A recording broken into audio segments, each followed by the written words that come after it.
Bom, olá, tudo bem? Aqui é o professor Alexandre Nojosa, do Instituto Federal do Maranhão, do curso de Licenciatura em Ciências Biológicas, EAD, do IFMA Campus Timon, na disciplina de Zoologia dos Craniados. Hoje nós vamos falar dos mamíferos térios. Para começar, é fundamental a gente entender que os mamíferos vivíparos, aqueles que dão à luz a filhotes vivos, são classificados na subclasse Theria.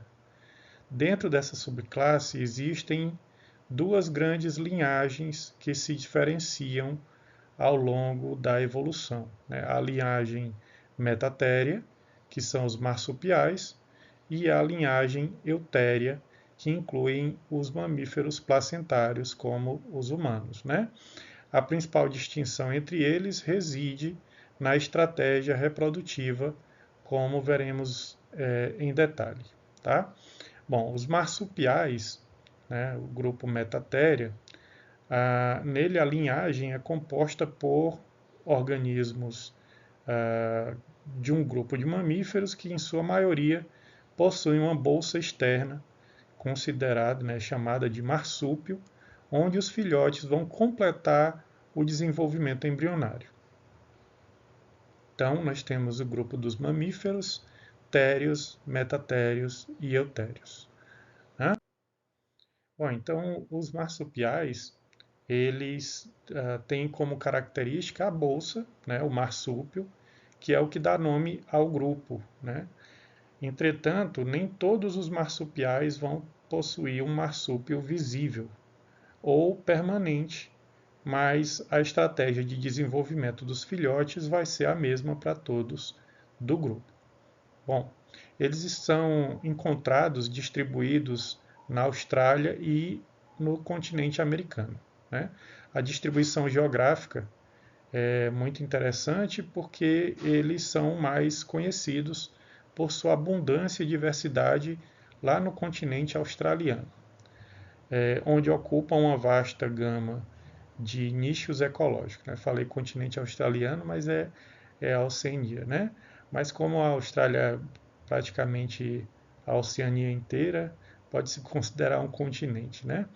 Bom, no entanto, as Américas, especialmente a América do Sul, também abrigam uma importante diversidade de marsupiais, sendo os gambás da ordem de Delphimorphia os representantes mais conhecidos do nosso continente. Essa distribuição vai refletir a sua origem e dispersão ao longo da história geológica da Terra. Bom, a diversidade morfológica e ecológica dos marsupiais ela é interessante porque eles ocupam uma vasta gama de nichos ecológicos, desde pequenos planadores arbóreos, como os planadores do açúcar, até grandes herbívoros terrestres, como os cangurus. Essa diversidade é testemunho de sua capacidade de adaptação a diferentes ambientes e de modos de vida também diversos.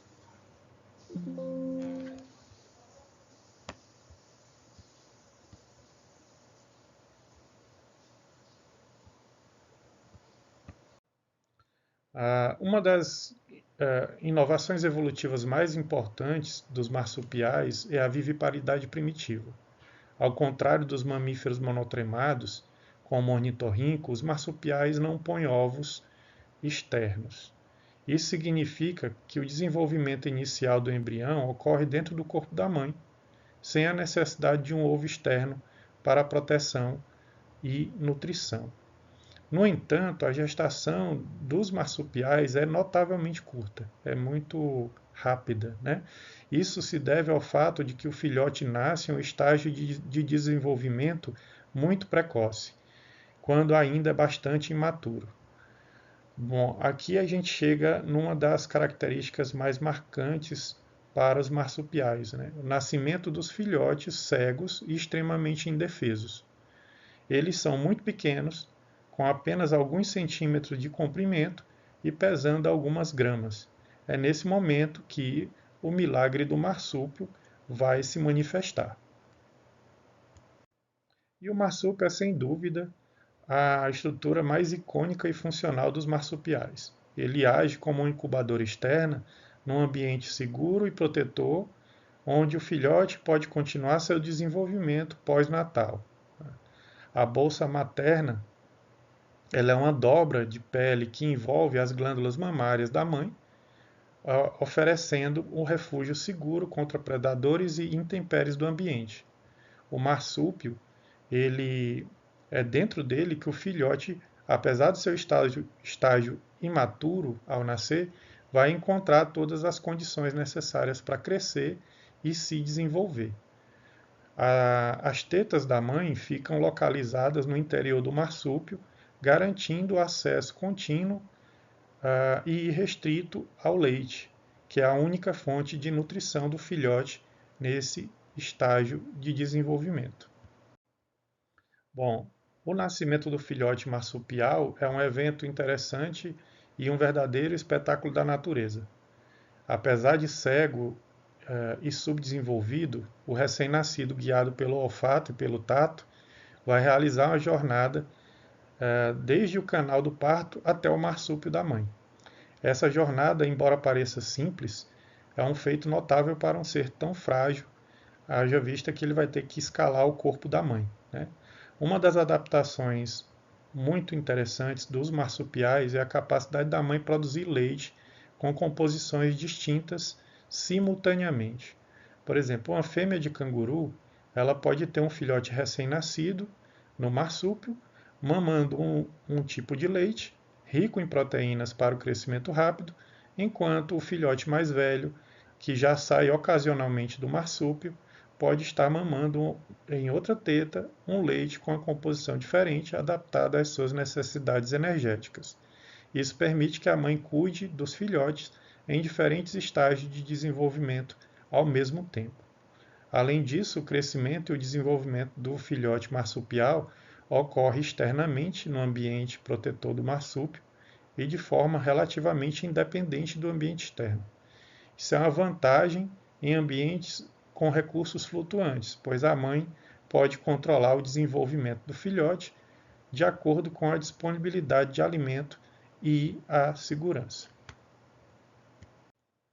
Uma característica esquelética distintiva desses animais são os ossos epipúbicos. Esses ossos ficam localizados na pelve e se estendem para cima e para frente. Embora não sejam exclusivos dos marsupiais, são especialmente proeminentes nesses organismos e atuam como suporte para a musculatura abdominal, auxiliando na sustentação do marsúpio. A locomoção deles é tão diversa quanto os habitats e modos de vida que eles apresentam. Tem-se cangurus mestres em saltar longas distâncias, uma forma eficiente de se mover em ambientes abertos.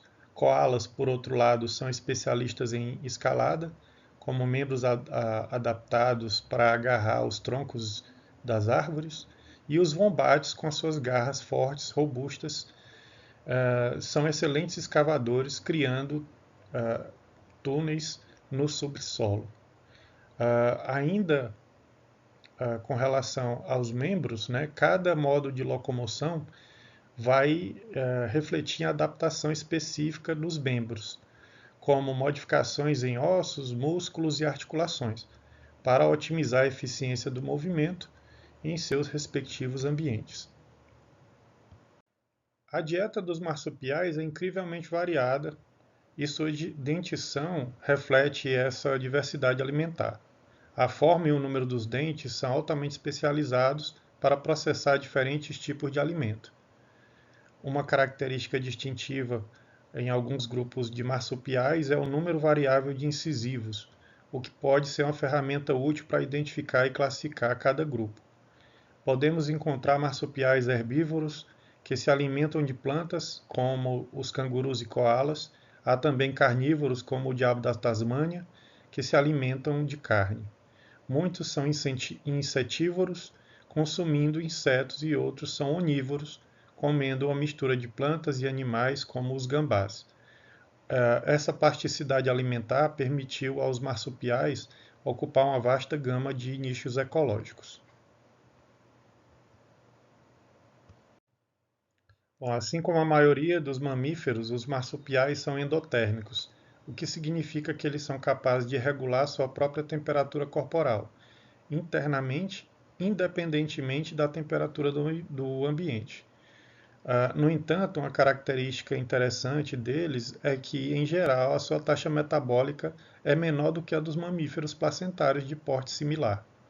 Isso pode ser uma adaptação para economizar energia em ambientes com recursos limitados ou imprevisíveis. Para lidar com as flutuações de temperatura e a escassez de recursos, algumas espécies de marsupiais desenvolvem adaptações climáticas notáveis. O torpor, um estado de inatividade com redução da taxa metabólica e temperatura corporal, é comum em espécies menores. A hibernação, uma forma mais prolongada de torpor, também é observada em algumas espécies, como o gambá pigmeu montês, o Barrames parvus, permitindo que sobrevivam a períodos de frio intenso e escassez de alimento. O sistema circulatório dos marsupiais é eficiente, com o coração dividido em 4 câmaras. Essa divisão completa do coração vai garantir a separação entre o sangue oxigenado e o sangue desoxigenado, otimizando o transporte de oxigênio e os demais gases para os tecidos do corpo. Essa estrutura é essencial para manter o alto metabolismo de um animal endotérmico, garantindo que todas as células recebam o suprimento adequado de oxigênio e nutrientes. O restante do sistema circulatório, com o sistema de artérias e veias, é similar ao dos mamíferos placentários, transportando sangue para todo o corpo. Além disso, os marsupiais possuem adaptações para a regulação do fluxo sanguíneo, permitindo que direcionem o sangue para onde é mais necessário, dependendo da atividade ou das condições ambientais. Os marsupiais vão apresentar um sistema excretor composto por rins metanéfricos, que são eficientes na filtração do sangue e na produção de urina. Esses rins são cruciais para a homeostase, mantendo o equilíbrio da água e sais minerais no corpo. Uma diferença importante em relação aos mamíferos monotremados é a ausência de cloaca nos marsupiais. Neles, o sistema urinário se abre separadamente do sistema digestório e reprodutor, uma característica mais semelhante aos mamíferos placentários. Em ambientes áridos, a conservação da água é vital. Marsupiais que vivem nesses locais, como os cangurus, desenvolvem adaptações renais que lhes permitem produzir urina mais concentrada, minimizando a perda de água e auxiliando na sobrevivência em condições de escassez hídrica.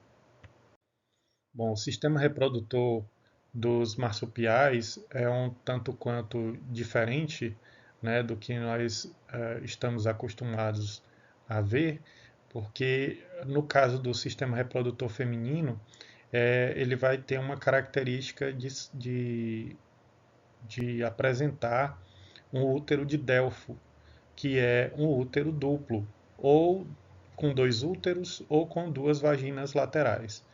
Essa duplicação das vaginas é uma adaptação para a gestação curta e o parto do filhote imaturo. Para o parto, uma vagina mediana temporária é formada, geralmente um canal de parto, diferente dos 2 canais laterais utilizados para a cópula. Esse canal se forma pouco antes do parto e se reabsorve depois, minimizando o risco de infecções. Já no que tange a placenta nos marsupiais, quando presente, é do tipo coriovitelínica ou rudimentar, com pouca vascularização. Isso significa que não há uma placenta complexa e altamente vascularizada como nos mamíferos eutéria, nos placentários, o que se justifica a necessidade de uma gestação curta e do desenvolvimento contínuo do marsúpio. Já no sistema reprodutor masculino, os testículos são localizados no escroto. Curiosamente, em muitas espécies, o escroto está posicionado anterior ao pênis, uma característica que difere da maioria dos mamíferos placentários. Outra característica notável em muitas espécies de marsupiais é o pênis bifurcado. Essa bifurcação é uma adaptação que reflete a uma estrutura dupla do trato reprodutor feminino, permitindo uma cópula mais eficiente. A produção de espermatozoides ela vai acontecer com mecanismos, né, de fertilização que são eficientes, garantindo a continuidade da espécie.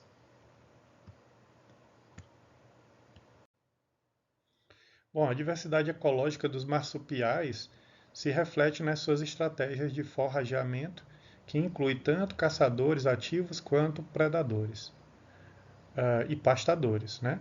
Eles ocupam desde o topo da cadeia alimentar como predadores até a base como herbívoros que consomem grandes volumes de vegetação. A dentição é um reflexo direto dessas estratégias. Os molares, por exemplo, são especializados em cada tipo de dieta, com cúspides e superfícies de mastigação adaptadas para triturar folhas e dilacerar carne ou processar insetos. A eficiência na obtenção e utilização de energia está intrinsecamente ligada à sua taxa metabólica, geralmente mais baixa do que a dos placentários, permitindo que sobrevivam com menos recursos em comparação com mamíferos de porte similar. Na Austrália, os cangurus e wallabies são exemplos icônicos de marsupiais herbívoros. Eles são animais sociais que se alimentam principalmente de gramíneas e outras plantas das pastagens. Seu sistema digestório é adaptado para extrair nutrientes de dietas ricas em fibras e sua locomoção saltatória é eficiente para cobrir grandes áreas em busca de alimento. Os koalas, por sua vez, são herbívoros arbóreos com a dieta altamente especializada em folhas de eucalipto.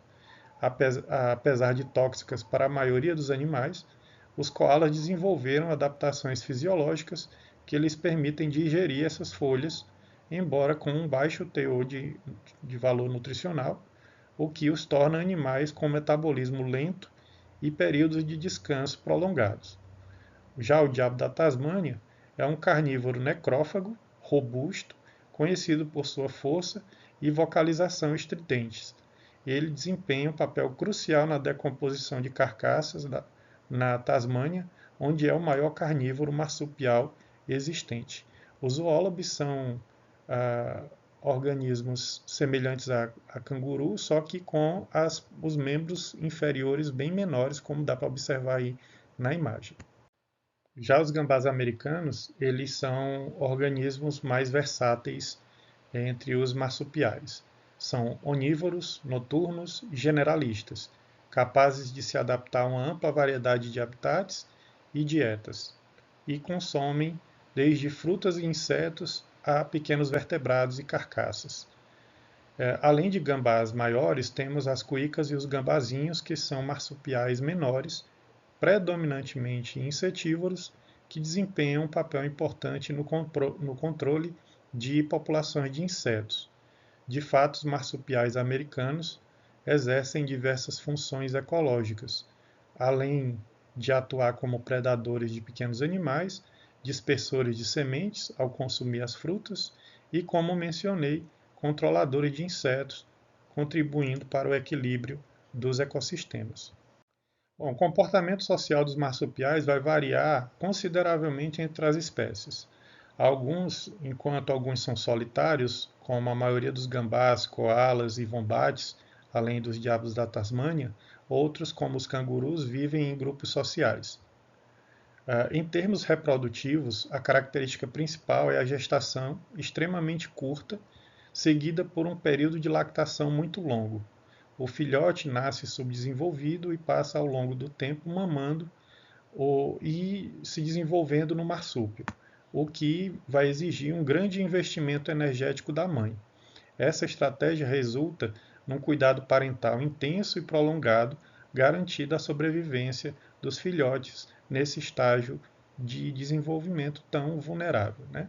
À direita aqui a gente tem um gráfico em que as barrinhas azuis indicam o período de gestação em dias, né? Então a gente pode observar que aquele que tem um período de gestação maior seriam os koalas, de 35 dias.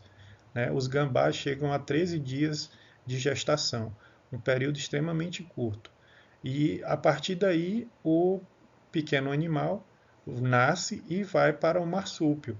Então, os koalas vão ter também o período de desenvolvimento no marsúpio mais longo, que chega a 180 dias, e os cangurus e wombates aí vão ter o período de desenvolvimento menor, né, no marsúpio, de 10 e 11 dias para cada um. Bom, uma das diferenças mais fundamentais entre os marsupiais e placentários reside aí no parto, na estratégia de parto.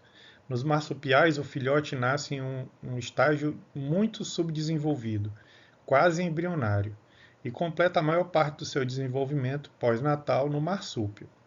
Já nos placentários, o filhote nasce num estágio muito mais desenvolvido, capaz de maior autonomia logo após o nascimento. A placenta vai ser a estrutura-chave que explica essa diferença. Nos marsupiais, a placenta é ausente ou rudimentar, não fornecendo nutrição prolongada e suporte que a placenta complexa dos placentários vai oferecer. Além das diferenças reprodutivas, existem outras distinções anatômicas, como a presença dos ossos epipúbicos nos marsupiais e as particularidades do trato reprodutor feminino e masculino que nós já discutimos nos slides anteriores. Bom, o registro paleontológico indica que os marsupiais evoluíram a partir de uma irradiação do supercontinente Gondwana, que teria então originado a América do Sul, a Antártica e a Austrália. À medida que a Gondwana se fragmentou, os marsupiais se dispersaram e formaram e sofreram, né, uma intensa radiação adaptativa, incluindo aí processos de adaptação a diferentes ambientes, né? Evoluíram para preencher diversos nichos ecológicos em diferentes continentes. No entanto, os continentes também neles aconteceu, né, uma forte competição como os mamíferos placentários. Como na América do Norte, os marsupiais tiveram seu número de espécies e distribuição reduzidos.